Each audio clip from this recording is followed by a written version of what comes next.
Kebohongan sejarah. Bahwa sejarah Indonesia bukan sejarah asli karena sudah dibengkokkan atau dikaburkan oleh Belanda, ditulis Juri Lina, Swedia 2004. Architects of Deception, The Concealed History of Freemasonry. Ada 3 cara untuk melemahkan dan menjajah suatu negeri. 1. Kaburkan sejarahnya. 2. Hancurkan bukti-bukti sejarahnya agar tak bisa dibuktikan kebenarannya.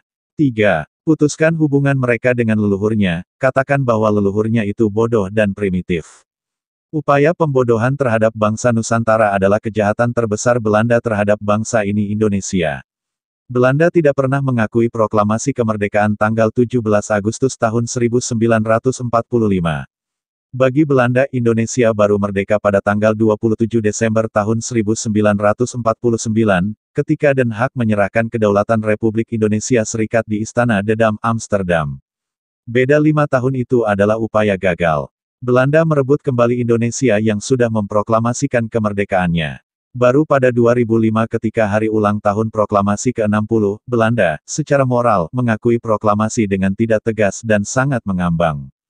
Kedatangan Belanda di Sumatera Barat sebagai imbas dari Perang Padri, saat itu Belanda mengatakan tidak akan memerintah dan hanya untuk berdagang, dan tak perlu membayar pajak tapi komoditas tanaman seperti kopi harus dijual kepadanya. Pada 1860-an harga kopi merosot, Belanda krisis dan memutuskan menarik belasting, pajak, pribumi memberontak meletus Perang Kamang, Perang Magopo, banyak orang yang kemudian digantung dan ditembak, ini terjadi pada 1908. Kebrutalan ex-Kapten Cum Komandan Depot Speciale Troepen, DST, atau pasukan khusus Belanda periode tahun 1946 sampai tahun 1947, terpublikasi korban pembantaian Westerling mencapai 40.000 jiwa, tertulis di salah satu memoarnya, ia mengaku mencabut 463 jiwa warga sipil dan gerilyawan, Mes Aventures en Indonesia, terjemahan, Calenge to Terror. Snoak Hurgronje, agen Belanda yang pura-pura masuk Islam, ini taktik akal-akalan Belanda saat kewalahan dengan besarnya minat pribumi pergi ke Makkah, maka dari itu untuk menandai siapa yang sudah naik haji diberi gelar, Haji, di depan namanya untuk menandakan bahwa sudah sekali pergi haji.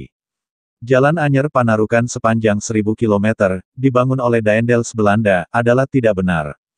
Herman Willem Daendels, Gubernur Jenderal Hindia Belanda ke-36 baru mendarat di Anyer pada tanggal 5 Januari tahun 1808, tapal yang menandai titik awal pembangunan Jalan Anyer Panarukan tertulis, 0 km Anjer Panarukan 1806 AKL, jadi bukan dia yang menandai dan membuat jalan itu.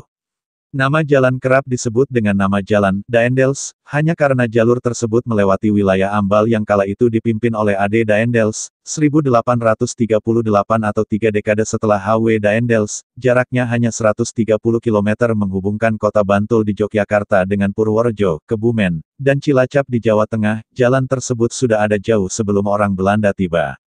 Belanda telah berperan Meng, India, kan Bali, mendatangkan orang India ke Bali, Meng, Kasta, kan Bali tahun 1910, mempublikasikan dan membalikan fakta seolah budaya Bali dari sana, dengan mempublikasi di antaranya, R.C. Marhendia asli putra Nusantara disebut dari India. Tertulis dalam sloka, Buana Tatwa, tentang Maharsi Markandeya. Petik 2. Sang Ayati Mewang Sang Niata pada Sira Apekik Listu Paripurna, Wicaksaneng Aji, Wibuhing Sastra Utama. Sang Ayati melanjutkan jejak leluhurnya menjadi seorang pertapa, beliau berputra Sang Prana, demikian pula adiknya yang bernama Sang Niata, berputra Sang Merakanda, setelah dewasa Sang Merakanda beristrikan Dewi Manaswini, berputra Maharsi Markandeya. Selanjutnya Maharsi Markandeya beristrikan Dewi Dumara, menurunkan Maharsi Dewa Sirah yang beristrikan Dewi Wipari yang kemudian menurunkan banyak putra.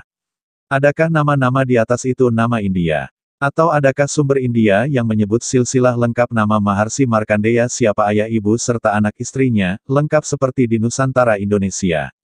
Johannes Gisbertus Hans Kasparis, filolog Belanda tahun 1954 menulis di disertasinya bahwa Borobudur dibangun pada perkiraan tahun 824 Masehi, angka tahun yang disebut adalah angka tahun, perkiraan ini tidak akademis. Penamaan, Borobudur, dengan anggapan di dekat situs ada desa, Bore, padahal tidak ada desa yang namanya Bore.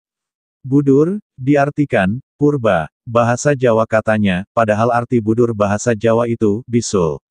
Dan mereka filolog Belanda telah melabeling kerajaan pra-Islam dan situs-situs di Nusantara berdasar ajaran yang terlahir di India Hindu, Buddha, jika benar ajaran yang mendasarinya dari sana. Kapan dan siapa yang membawa ke sini? Kesalahan terbesar dalam penulisan sejarah Indonesia adalah menghitung awal tahun Saka yang dimulai 78 Masehi, sehingga hilang atau dihilangkan sejarah kita sebelum tahun itu. Mitos 350 tahun penjajahan oleh Belanda adalah ngawur atau bohong. VOC baru punya tentara tahun 1603 jika ditambah 350 tahun, hasilnya baru merdeka pada tahun 1953. Jika dihitung dari pemerintahan, Hindia Belanda adalah 1800 plus 350 tahun sama dengan Indonesia merdeka tahun 2150 nanti. Perpustakaan Leiden di Belanda adalah perpustakaan tentang Indonesia terlengkap di dunia. Monash University kedua setelahnya, ada 26.000 manuskrip kuno milik Indonesia diangkut ke sana. Kalau dijejer panjangnya bisa mencapai 12 km, kata Rektor Universitas Leiden Karel Stolker. Perpustakaan Nasional sendiri hanya mengoleksi 10,3 ribu manuskrip kuno, tidak sampai separuh, maka sempurna kebutaan kita. Belanda bisa membangun jaringan kereta api yang sampai sekarang masih dipergunakan juga dua jalan air penting, Noordzee-Kanaal dan de Nieuwe Waterweg, dibangun dengan cara menyedot kekayaan dari Nusantara Indonesia. Ini ditulis C.S. Vassar, sejarawan konservatif Belanda. Pemikir Perancis yang anti-kolonial, Frans Fanon, menguraikan bagaimana kolonialisme menghancurkan budaya dan karakter rakyat dan akibatnya, rakyat di negara jajahan ditinggalkan dalam kebingungan intelektual dan moral. Belanda di sini telah berhasil menanamkan kata, mustahil. Mustahil bangsa ini berasal dari bangsa besar dan akan kembali besar dengan pengulangan sejarah kejayaannya. Penulisan catatan sejarah negeri ini harus segera direvisi, agar kebohongan sejarah tidak berkelanjutan meracuni generasi akan datang. Indonesia Arya, Eksplorasi dan Riset. By Santo Saba. Info lengkap, +62813-2132-9787.